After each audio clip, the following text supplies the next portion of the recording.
কর্মীরা।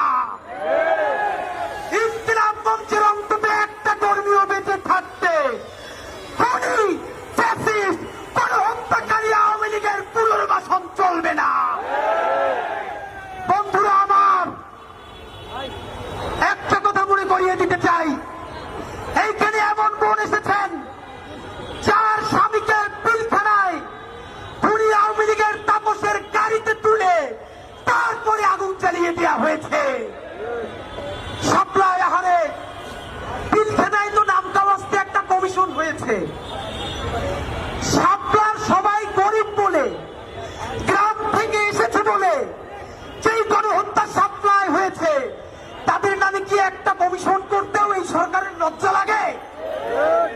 যদি লজ্জা লাগে তাহলে এই গরিব হুজুর তাদের রক্তের মধ্য দিয়ে এই সরকারে আপনার থাকতে লজ্জা লাগে না?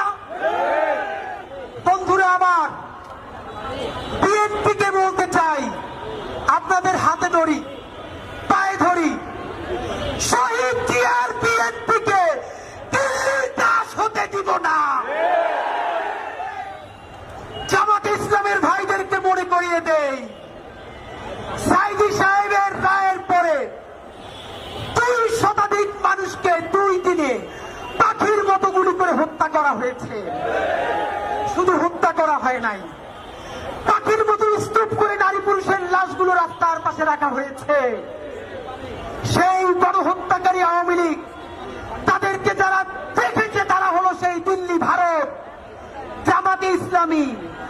স্পষ্ট মনে রাখেন, সাইদি নিজামীদের জামাতকে ভারতের দাবিদার হতে দিব না।